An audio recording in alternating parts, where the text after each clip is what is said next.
This is Andi Purewal for Boxing Social in association with Betfred, and it's the immediate aftermath of Manny Pacquiao's loss to Yordenis Ugas. Dan Rafael, you join me. Just first and foremost, your immediate reaction, like I say, to Yordenis Ugas' victory against Manny.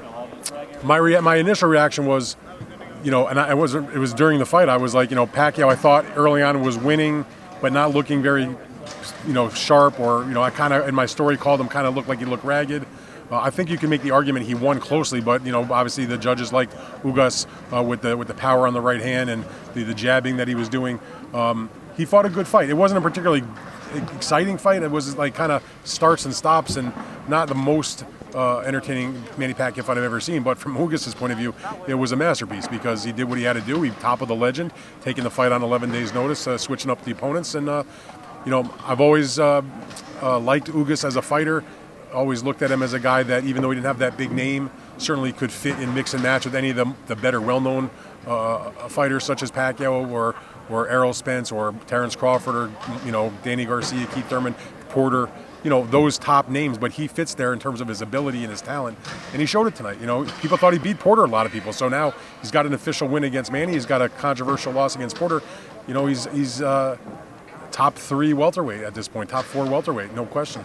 Just before we do come on to Manny, just to stick with Yordenis, do you think the Spence fight is most realistic next for him to go back and revisit that fight? Well, first of all, they didn't say specifically, but I'd be very shocked if Pacquiao doesn't have the right to a rematch. If Pacquiao, I don't know what he's going to do. I don't think he knows what he's going to do. I kind of doubt it, but if Manny exercises the rematch clause, probably that would be next. Will depend, I guess, a lot on how did this pay-per-view do, and if there's a feeling on his team that it's the right thing. But that's for him to decide. If there is no rematch, I guess the Spence fight could be next. That's a unification fight. Spence was supposed to fight Pacquiao. Ugas did fight Pacquiao and beat him, so that's a good matchup. There's no doubt about it. I don't know if it's the sexiest fight for the public.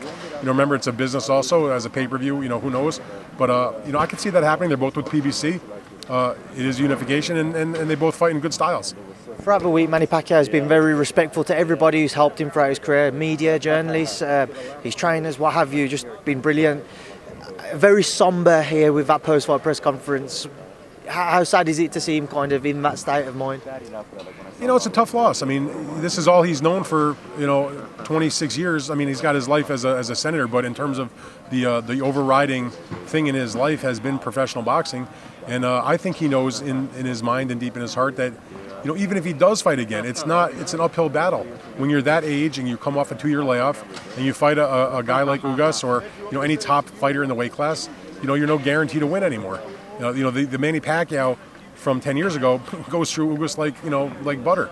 But we're not in 2008 or 9 or 10. We're in 2000 and, in the 2020s now. It's a whole different ballgame. Dan, just a final one from me. Obviously, we spoke the other day about kind of the length of Manny's career that you've covered. Looking back on it now, whether this is or isn't his final fight, just what's your favourite moment of his career that you've covered? I covered a lot of fights, but if it's a moment, it's the time that's not necessarily the fight. It's the times that you are with them outside where you kind of get to know them. So I'll give you a couple examples. I got to think about it for a second. When he fought Antonio Margarito in Arlington, Texas, they set up a gym for him in a gigantic ballroom. And I don't know what day it was, maybe like 2 days before the fight. It's at the Gaylord Hotel in Arlington, Texas. And so Manny was doing his final, it wasn't a sparring session, he was just doing his last shakeout. It must have been the day of the weigh-in. Anyway, I was allowed to come in and I sat, like I am here at the ring apron with my arms on the ring, and I watched them do the last mid-session with Freddie.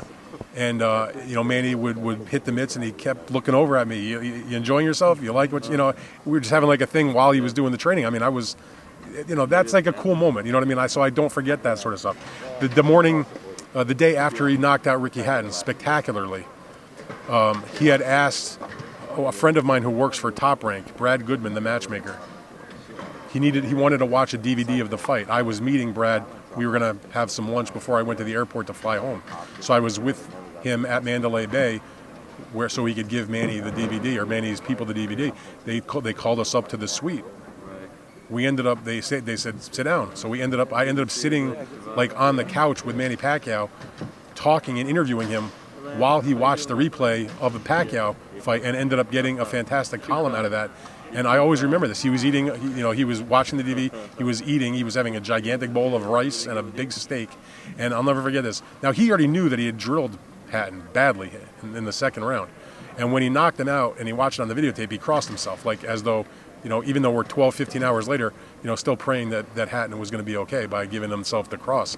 And, so spending, an hour with him the day after one of his biggest wins. I mean, so, you asked me what moment you remember. It's not a fight. It's, there's so many great ones. I mean, I covered a lot of them, most of the big ones.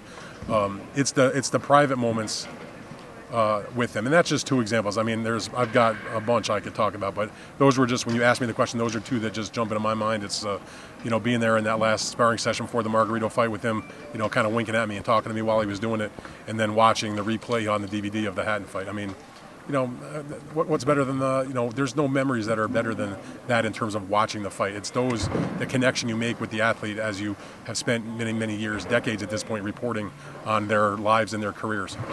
Dan, they are two fantastic stories. I'm thankful for you to share them with me, but it's getting on now. It's about midnight, so I'll leave you to finish off your work and enjoy your travels back home. I appreciate your time this week. It's been a pleasure to catch up with you. It has been a while, so thanks for being to Boxing Social as always. Oh, thank you very much. Always a pleasure. I hope I'll see you at the next big one.